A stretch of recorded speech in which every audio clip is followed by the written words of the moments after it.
Antes, $2 was. Ahora sonamos así. Buscointi Radio. www.buscointirradio.com. ¿Dónde estás? No es el final. Bueno, les damos un cordial saludo, una bienvenida para todos nuestros oyentes, para cada uno de los seguidores de nuestras redes sociales y, por supuesto, de esta su emisora Buscointi Radio, donde estás, no es el final. Hoy es martes, continuando con nuestra programación, pues estamos con la presencia de Rafael Pando en su segmento Caminando con Jesús. Es que, Rafael, bienvenido, ¿cómo estás? Gracias, todo muy bien. Hoy vamos a continuar con este segmento Caminando con Jesús y hemos venido revisando en los programas anteriores la Semana Santa, como se conoce, el tiempo en donde Jesús vivió la última semana de su vida en esta tierra, y estamos revisando los acontecimientos de esa semana, su entrada triunfal a Jerusalén. En el programa anterior vimos la Cena del Señor, en donde Jesús tuvo un momento con sus discípulos, una despedida muy particular con cada uno de ellos. Y según narra Juan, en los capítulos del 13 al 17, los acontecimientos de la Cena del Señor, o conocido como la Última Cena, de diferentes formas se conoce ese momento que Jesús tuvo con sus discípulos. Fue una reunión de gran contenido. Muchos le llaman el discurso del aposento alto, lo equiparan con alguno otro de los sermones que dio Jesús. Y vemos que durante la Cena del Señor pasan cosas muy personales que Jesús le revela a los discípulos, les enseña acerca del servicio, cuando les lava los pies, da un anuncio de que iba a ser traicionado por uno de ellos, les da el nuevo mandamiento de que se amen unos a otros como Él los ha amado. También da otro anuncio de la negación de Pedro. Y fue una cena llena de enseñanzas, de avisos, de preparación de Jesús para pues los discípulos. Les habló que una gran enseñanza de la vid verdadera, les habló acerca de la obra del Espíritu Santo y finalmente oró por ellos al Padre para que estuvieran en una unidad. Así como Jesús siempre estuvo en unidad con el Padre, le pidió al Padre que estuviera Él en una unidad con el Espíritu Santo. No tienes video, Rafael.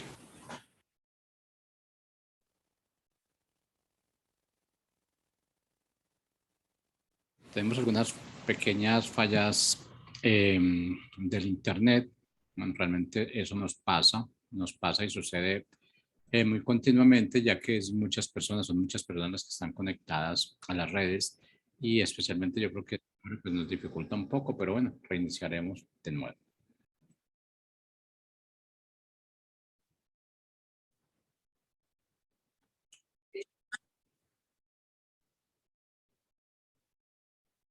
Ok, Rafael, ya puedes continuar. Por aquí me falló. Podemos continuar, sí.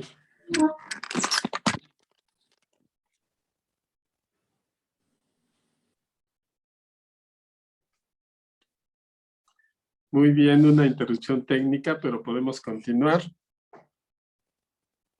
Tal vez algo de la mayor revelación que dio Jesús en lo que conocemos como la Cena del Señor fue mostrarles la obra del Espíritu Santo a sus discípulos, el Consolador que Jesús iba a pedirle al Padre que lo mandara a esta tierra para convencer al mundo de pecado, de justicia y de juicio, como lo mencionó. Y convencer de pecado es convencer al pecador de su culpa ante Dios y la necesidad de arrepentimiento. De justicia es convencer al mundo de la rectitud y justicia de Jesús y de su muerte y resurrección necesarias para justificarnos con el Padre, y de juicio, obviamente, el juicio de Jesús sobre Satanás, para mostrar al mundo que Satanás ya ha sido juzgado y derrotado. Con todos estos acontecimientos en la Cena del Señor, el Evangelio de Mateo nos narra que cantaron un himno y finalmente con eso terminaron la Cena del Señor, y de ahí salió Jesús con sus discípulos al Monte de los Olivos, y cada vez les mostraba más claramente lo que estaba por acontecer. Jesús les dice: heriré al pastor y las ovejas del rebaño serán dispersadas, recordando la escritura y de cómo esa escritura se iba a hacer una realidad en él, que estaba a punto de ser arrestado y crucificado. Así es que Jesús caminó con sus discípulos al huerto de Getsemaní. Como en muchos otros casos, Jesús siempre buscaba un momento de oración con el Padre para los acontecimientos que estaban por venir en su ministerio, y este momento tan dramático y tan particular no fue la excepción, donde Jesús fue con sus discípulos al huerto de Getsemaní y les invitó incluso a que oraran con él. Les dijo: velen y oren para que no caigan en tentación. La escritura dice que Jesús se apartó un poco de los discípulos, como a un tiro de piedra, dice el Evangelio, y Jesús se puso a orar, esperando que sus discípulos también lo apoyaran a orar por ese momento tan difícil que le esperaba. Y Lucas es el evangelista que narra con más precisión la humanidad de Jesús, porque tal vez alguno pensaría que Jesús, el Hijo de Dios, pues le iba a ser fácil pasar ese momento para el que había venido a la tierra y para la misión a la que lo había mandado el Padre. Pero Jesús estaba mostrando su humanidad en ese momento, de que aunque estaba convencido de hacerlo, por obediencia al Padre y por amor a nosotros, pues como humano estaba pasando por un momento difícil, y nos narra la escritura que se arrodilló, oró, incluso le pidió al Padre que si estaba en él, pues pasara esa copa, pero que no se hiciera la voluntad de Jesús, sino la del Padre. Y ahí podemos ver el momento tan difícil que vivía Jesús. También nos narra la escritura que su sudor eran como lágrimas de sangre, y seguramente estaba pasando uno de los momentos más difíciles, no solo porque sabía el castigo físico que estaba por recibir y el escarnio y todo lo que venía de parte de las personas, sino porque también sabía que iba a cargar el pecado del mundo y que eso le iba a separar del Padre. Y creo que eso es lo que más dolió al corazón de Jesús, esa separación del Padre en el momento de entregar su vida en la cruz y cargar con nuestros pecados, porque Jesús siempre nos muestra que fue uno y que ha sido y será uno con el Padre. Así es que ese momento que implicaba esa separación, pues fue muy doloroso para Jesucristo, y estaba ahí en ese huerto, en ese Getsemaní, acompañado de los discípulos que por la tristeza o tal vez por no entender completamente lo que estaba pasando, pues se durmieron y no estuvieron con Jesús apoyándolo, pero la escritura dice que vino un ángel para consolarlo, para confortarlo. Y vemos que la intervención de ese ángel pues fue muy buena para Jesús, pero solo nos refleja lo difícil del momento que estaba pasando. Y esto lo podemos ver en la carta de los Hebreos 5, 7 al 9, donde dice: y Cristo en los días de su carne, ofreciendo ruegos y súplicas con gran clamor y lágrimas al que le podía librar de la muerte, fue oído a causa de su temor reverente, y aunque era hijo, por lo que padeció, aprendió obediencia. Así es que ese proceso para Jesús fue tremendo, pero la Escritura declara que, aunque fue hijo, por lo que padeció, aprendió la obediencia. Y esa obediencia es la que nosotros podemos mostrar al Padre con el ejemplo de Jesús, que la Escritura lo menciona como que perfeccionó y vino a ser el autor de la eterna salvación para todos los que obedecen. Así es que no escatimó nada Jesús, no escatimó entregarse a sí mismo, una situación difícil para él, pero lo pudo enfrentar porque sabía que esa era la única manera en que el hombre podía justificarse delante de Dios, pagando el precio con su propia vida y después muriendo y resucitando, venciendo a la muerte y levantándose en victoria para gracia en favor de nosotros. Todo eso que Jesús pasó entonces en el huerto de Getsemaní, pues fue muy dramático y todavía no era el momento de que lo fueran a buscar los alguaciles, los sacerdotes y toda la comitiva que se puso de acuerdo para arrestarlo. Y fue ahí, en ese momento, donde Jesús estaba orando con sus discípulos y clamando al Padre, donde lo fueron a buscar para arrestarlo. La Escritura nos dice que fue Judas quien guió al grupo de soldados y lo entregó saludándolo con un beso.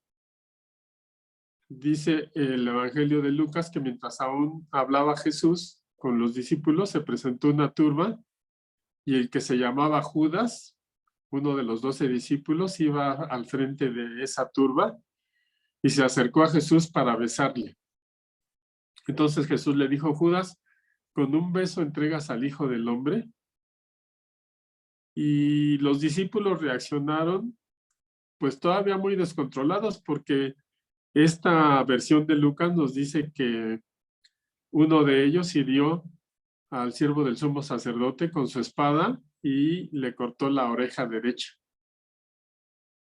Jesús lo detuvo en ese momento y nos describe la Escritura que tocando la oreja del siervo lo sanó.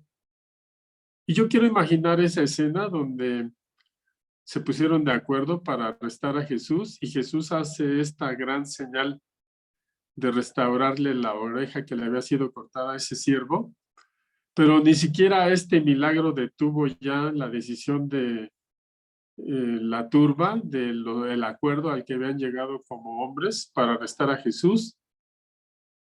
Y Jesús les hace ver que él siempre hizo todo a la luz, en público, que estuvo enseñando en el templo y que nunca lo confrontaron o lo arrestaron ahí, y les dice: como contra un ladrón han venido ahora con espadas y palos a prenderme, pues yo estuve cada día en el templo y nunca extendieron su mano contra mí, pero entiendo que es la hora y la potestad de las tinieblas. Entonces había llegado el momento que estaba profetizado, sí, un momento desagradable, pero iba a suceder para que se cumpliera la Escritura. Y en ese momento empezó a subir de tono el maltrato a Jesús. La Escritura nos dice que fue escarnecido y azotado por esos hombres que lo detuvieron, los hombres que lo custodiaban. Dice la Escritura, se burlaban de él y le golpeaban. No solo iban con el propósito de detenerlo y llevarlo a las autoridades, sino que pues llevaban la consigna de maltratarlo. Le vendaron los ojos, le golpeaban el rostro, le decían: a ver, ¿quién te golpeó? Profetiza, si es que eres profeta. Y dice la Escritura que decían muchas otras cosas injuriándole. Fue algo agresivo desde el primer momento que lo detuvieron, ya lo estaban maltratando. Y a veces uno en este mundo, si ha tenido experiencia en temas legales, pues nos consta que todo se mueve con mucha burocracia, que todo va muy despacio. Y por eso llama la atención la rapidez con la que llevaron a Jesús al concilio, que rápidamente, esto sucedió en la noche del jueves, y dice la escritura que rápidamente al otro día, cuando ya había amanecido, se juntaron los ancianos del pueblo, los principales sacerdotes, los escribas, y lo trajeron al concilio y lo interrogaron si era el Cristo, el Hijo de Dios. Entonces yo veo mucha celeridad en este sentido de los órganos de justicia que estaban puestos sobre el pueblo de Israel para juzgar. Y veo que lo están haciendo muy rápido. Es lamentable la eficiencia, ¿verdad? En este caso, pero así estaba sucediendo. Y le preguntaban a Jesús, ¿tú eres el Cristo? Y Jesús les decía, si les digo, no me van a creer, pero desde ahora declaro que el Hijo del Hombre se sentará a la diestra de Dios. Y eso les pareció suficiente prueba para considerar culpable a Jesús, pero no se sentían todavía con la autoridad de dar un dictamen, porque además estaban bajo el gobierno romano y ellos no podían condenar a alguien a muerte. Así es que decidieron mandarlo a juicio con Pilato. Dice la escritura que toda la muchedumbre llevaron a Jesús a Pilato, y ahí delante de Pilato empezaron a levantarle acusaciones falsas diciendo que estaba escandalizando a la nación, que no permitía dar tributo al César, que él mismo se estaba haciendo rey. Pero Pilato, al interrogar a Jesús, en realidad no encontró culpa alguna en él, y eso fue lo mismo que salió y le dijo a los sacerdotes, a los principales sacerdotes, le dijo, no hallo ningún delito en este hombre. Pilato, sin saberlo, estaba validando lo que la ley exigía para el cordero del sacrificio, que fuera un cordero perfecto, limpio y sin mancha, el que se ofreciera para el sacrificio. Y en la declaración de Pilato de que no hallaba ningún delito, ninguna falta en Jesús, en realidad estaba declarando que era el cordero sin falta, perfecto, para sacrificarlo. El pueblo pues reaccionó violentamente, ni siquiera aceptaron que Pilato liberara a Jesús, como era la costumbre de los romanos, de liberarles en las fiestas de celebración a un preso, y prefirieron que se liberara a otro preso que sí tenía delitos, a Barrabás, y pidieron que a Jesús sí se le crucificara. Y bueno, al final la decisión de Pilato todavía no la dio en ese momento. También nos dice la escritura que lo envió a Herodes, que en esos días andaba en Jerusalén. Y Herodes tenía curiosidad por conocer a Jesús. También se burló de Jesús con sus soldados, pero tampoco lo condenó y lo regresó a Pilato, quien finalmente hizo la voluntad del pueblo que pedía que se crucificara y de los principales sacerdotes de Israel. Y como muchas veces sucede en quienes gobiernan, las decisiones que se toman no es por justicia, sino es por política. Y finalmente se acusó a Jesús de ese delito, además de que Pilato intentó que se le castigara, a ver si con eso se quitaba el enojo de los judíos, pero no fue así. Así es que finalmente lo terminó condenando a la crucifixión. Y todo esto está sucediendo muy rápido, son momentos muy intensos donde Jesús es calumniado, escarnecido, es golpeado, se burlan de él, pero al final terminan condenándolo, y pues ahí empieza lo que se conoce como pues el Calvario, el camino al lugar donde lo crucificaron. Lucas narra que un cierto Simón de Cirene tuvo que ayudarle con la cruz que llevaba Jesús, porque ya era necesario que le ayudaran del esfuerzo que venía haciendo, y ya no podía cargarla, y decía que la multitud le seguía y las mujeres que estaban ahí pues estaban llorando, y Jesús las consoló, le dijo, no lloren por mí, lloren por ustedes mismas, por las cosas que están por venir. como estaba profetizado, lo crucificaron junto a unos malhechores. Y todos los acontecimientos que empezaron a suceder en ese momento, pues fueron profecías declaradas mucho tiempo antes que se empezaron a cumplir una tras otra. Primero le crucificaron junto a los malhechores, dice, uno a la izquierda, otro a la derecha. Después nos narra el evangelio que repartieron entre los soldados, entre ellos, sus vestidos echando suertes. También los salmos nos hablan de manera profética que se burlaban de Jesús y le decían: a otro salvó, pues sálvese a sí mismo si este es el Cristo, el escogido de Dios. Y cada cosa que estaba sucediendo en ese momento, probablemente ni siquiera estaban conscientes las personas que estaban participando o estaban ahí tomando esa actitud, probablemente ni siquiera estaban conscientes, como el mismo Pilato que validó al Cordero para el sacrificio. Probablemente muchos otros así estaban teniendo esa actitud, pero no estaban conscientes de que cada cosa que estaba sucediendo era una profecía cumplida acerca de lo que se había dicho de Jesús en este sacrificio. También dice que tuvo sed, dice: los soldados también le escarnecían y acercándole y presentándole vinagre. Tuvo sed, le dieron a beber esa bebida, y el cual la rechazó. También le fue colocado un letrero que decía: este es el rey de los judíos. E incluso los propios malhechores que estaban siendo crucificados con él, uno de ellos lo estaba injuriando y el otro intervino y le dijo: bueno, nosotros nos merecemos este castigo, pero este inocente no es justo que esté recibiendo un castigo por algo que no hizo. Y tuvo una actitud de arrepentimiento ese malhechor asombrosa cuando confesó su fe en Jesús y le dijo: acuérdate de mí cuando estés en el paraíso, mostrando un arrepentimiento y una convicción en que Jesús era el Hijo de Dios y podía salvar su vida.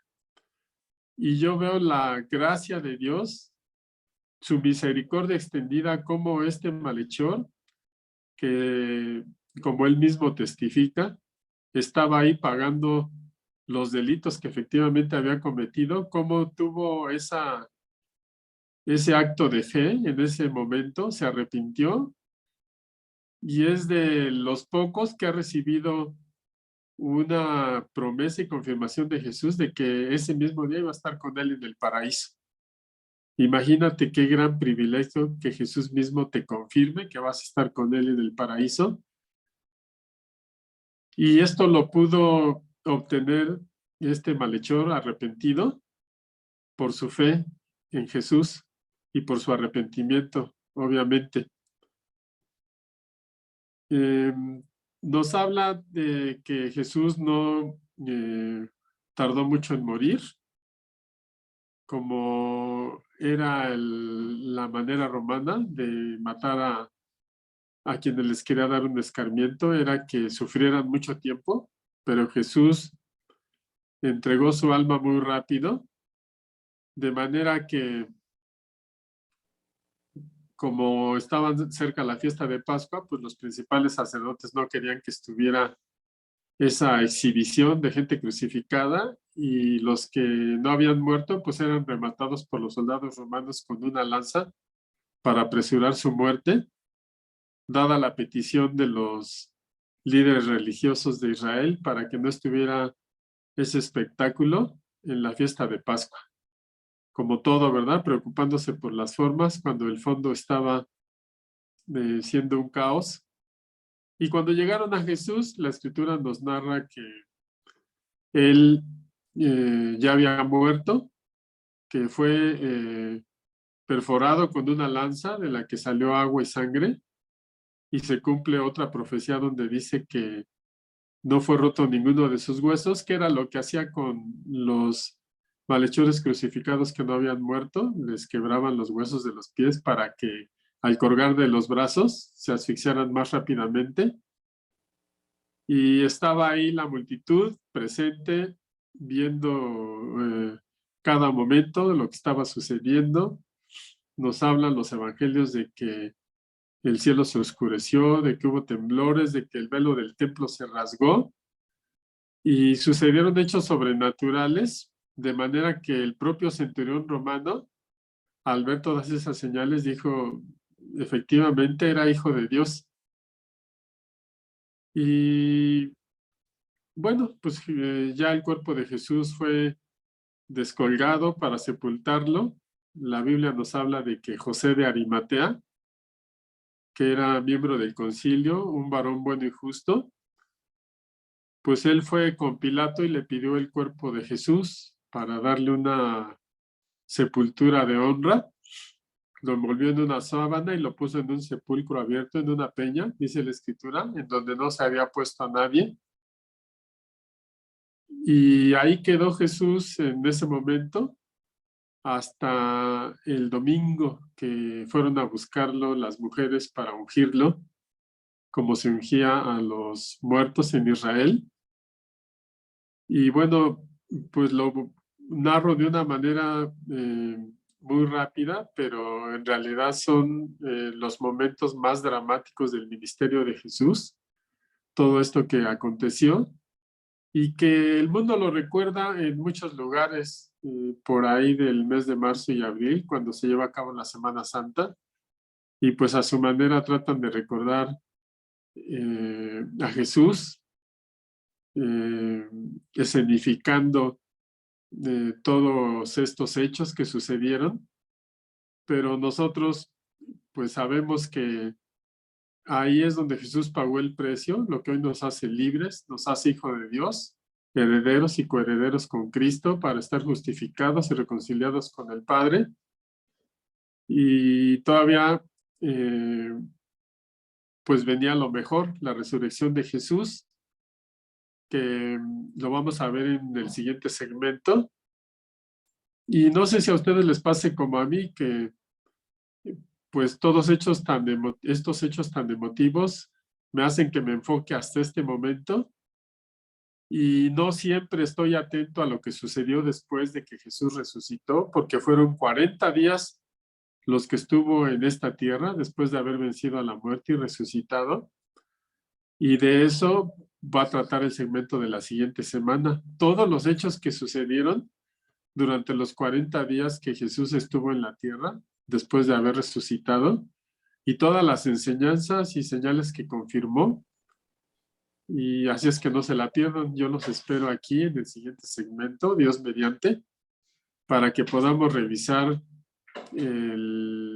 lo que le he llamado a la siguiente plática, los últimos 40 días de Jesús en la tierra, y que podamos ver con un poco algunos detalles del cuidado que tuvo Jesús al enseñar hasta el último momento a sus discípulos y empoderarlos para que llevaran a cabo toda la gran obra y el evangelismo de la iglesia de Jesucristo, de la cual formamos parte el día de hoy.